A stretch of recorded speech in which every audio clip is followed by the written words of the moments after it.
Hi, I'm Bob Tabor with Developer University. For more of my training videos for beginners, please visit me at devview.com.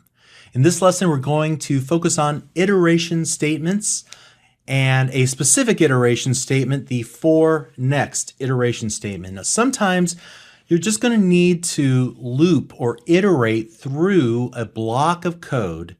You're going to need to iterate through a sequence of items and maybe to perform a series of checks until you find a successful match, maybe to execute the same code a number of times, just because that's part of your business rules, whatever the case might be. Actually, you'll find yourself doing this more than you might anticipate. And while it may not seem all that practically useful at first, trust me, you're going to need this in your toolbox as you start to write more interesting applications. So let's create a new project, and we're going to call this for next iterations and click OK. And the syntax is really simple. And I'm willing to bet that you're able to figure out what this will do without me telling you what it does. So here we go.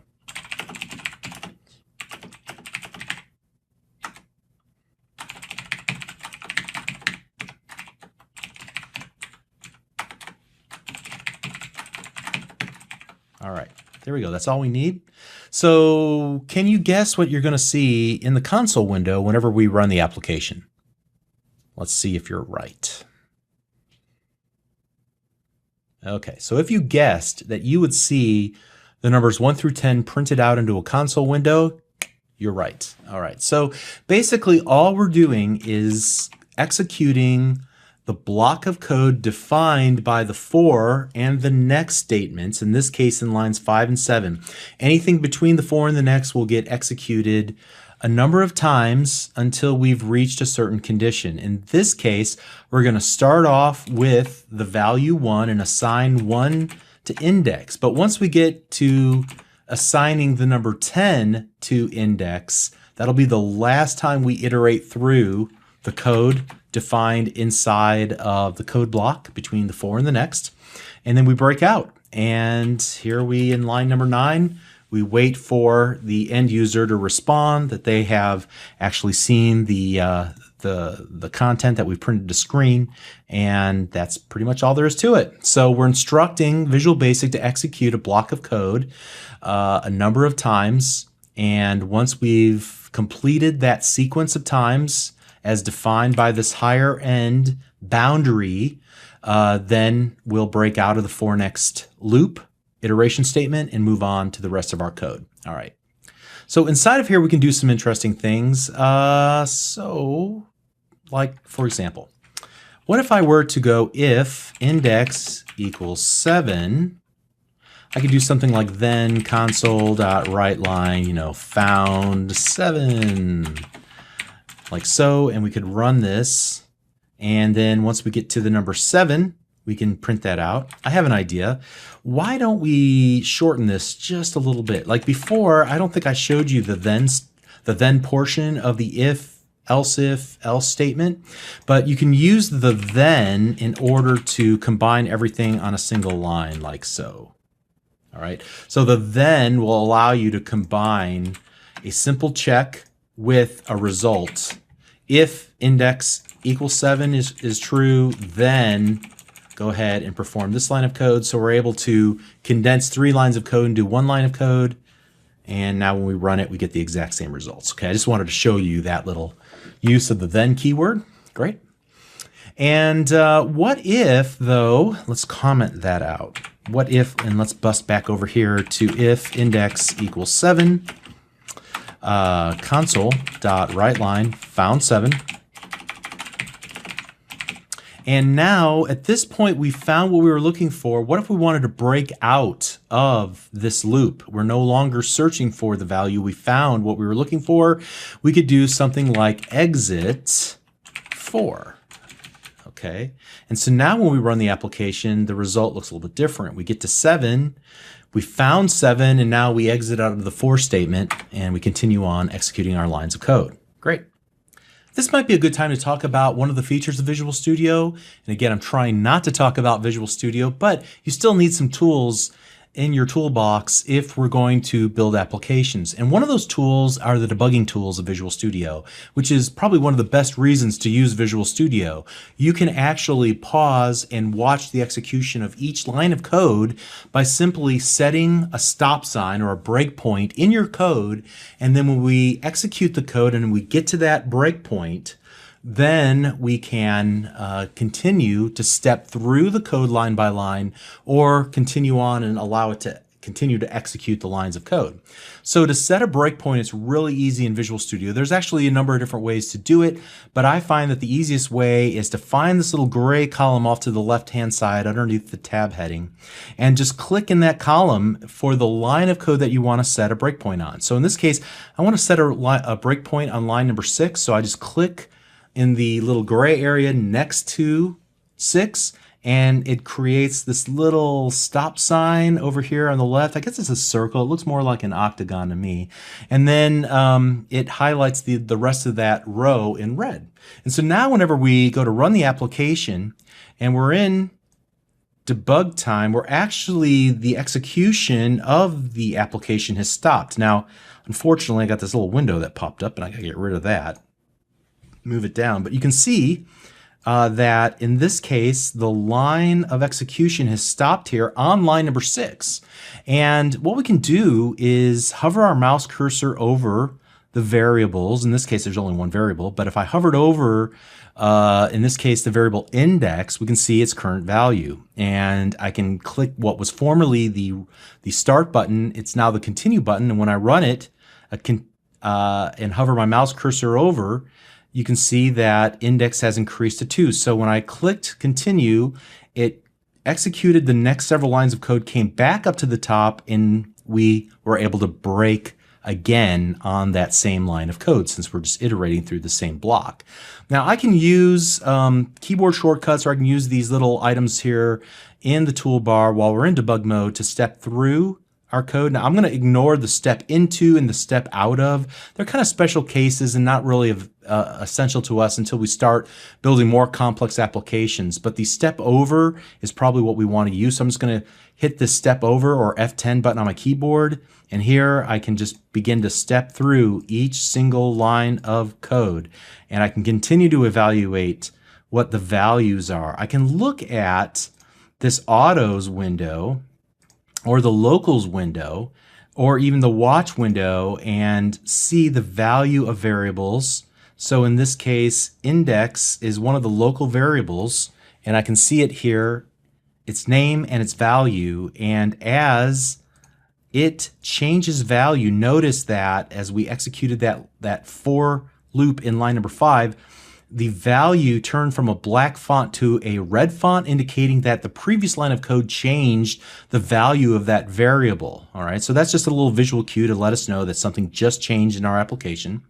Let's see what else we can do here. If I have a specific variable that I want to keep an eye on, I can kind of highlight it and then drag and drop it into a watch window, so that even if I am moved off to another part of the program, I can always keep an eye on the current value of the index in one of the watch windows. All right. So the other thing that you can do, which is kind of neat, is hover your mouse cursor over and see the current value of any given variable. And I can even pin this down. So notice that when I did that, it created this little pinned area, and I can actually drag it and move it around so that as I start stepping through the code, that little window pops up here. And you might have seen it briefly change color to red whenever we hit the index 6.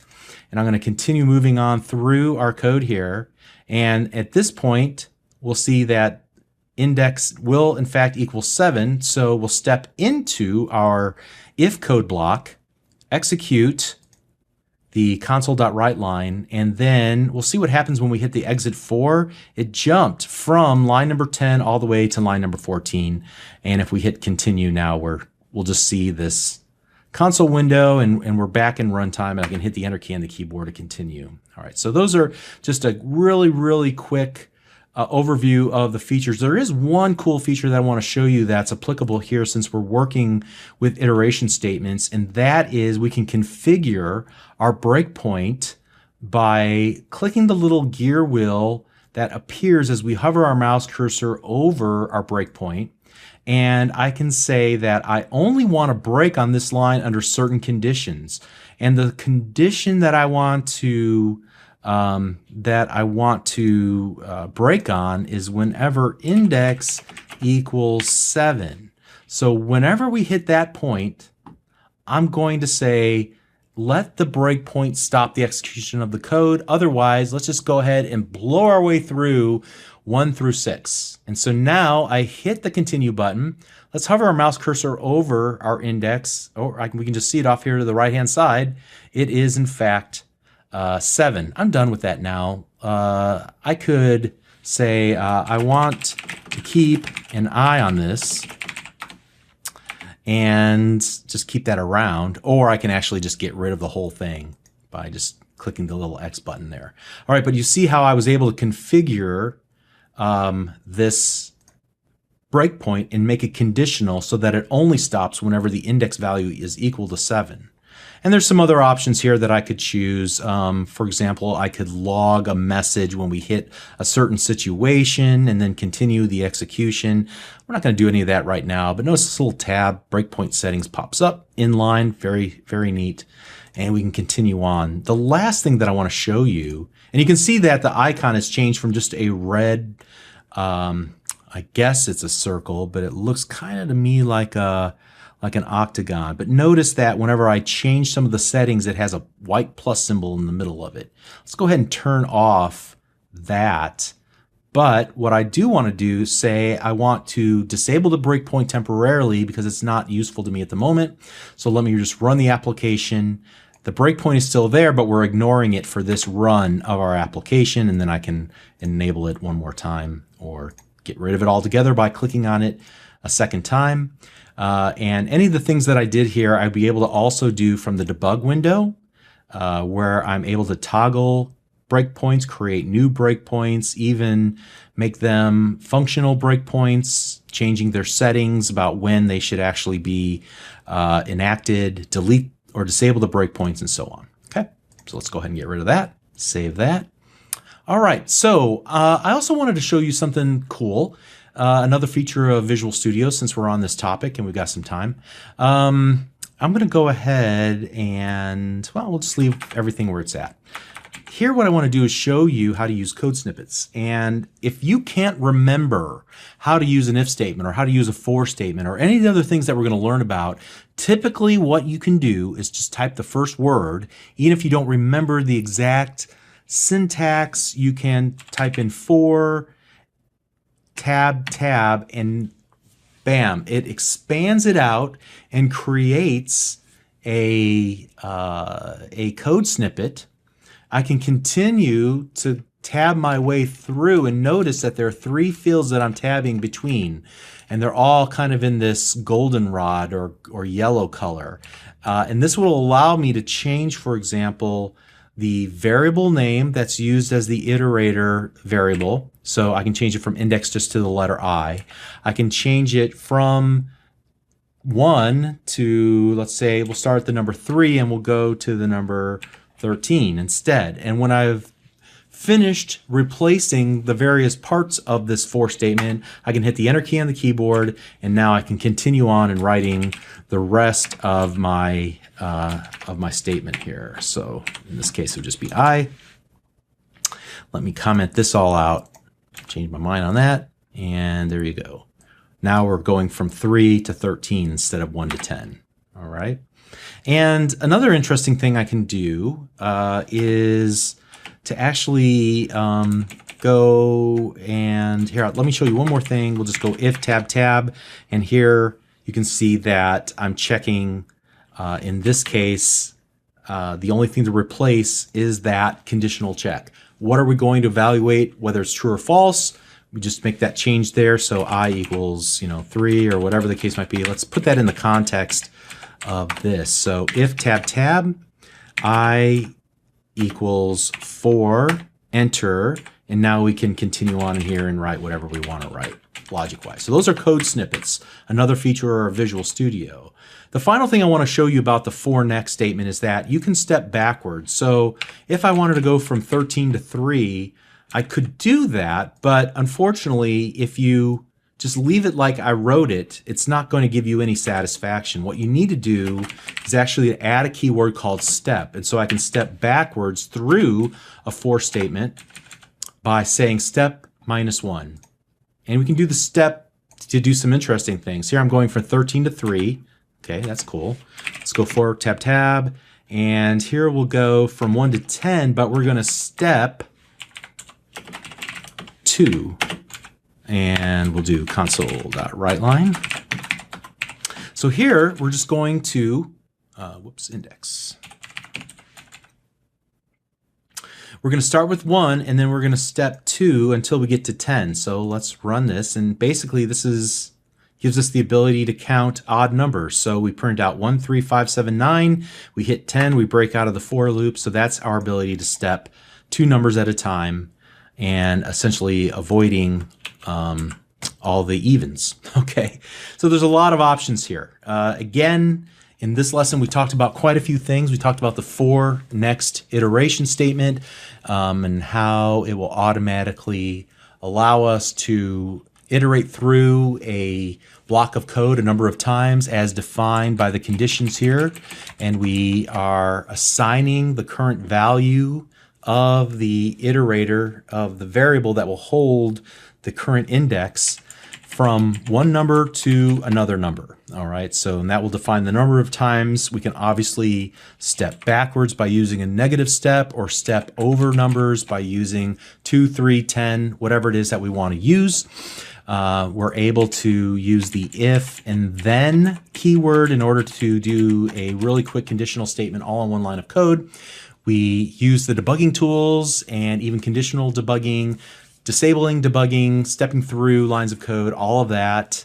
We looked at code snippets that allow us to generate lots of code, a little template of code that we can then go through, use the tab key to change various values. So we looked at a lot of cool little features here in a relatively short amount of time.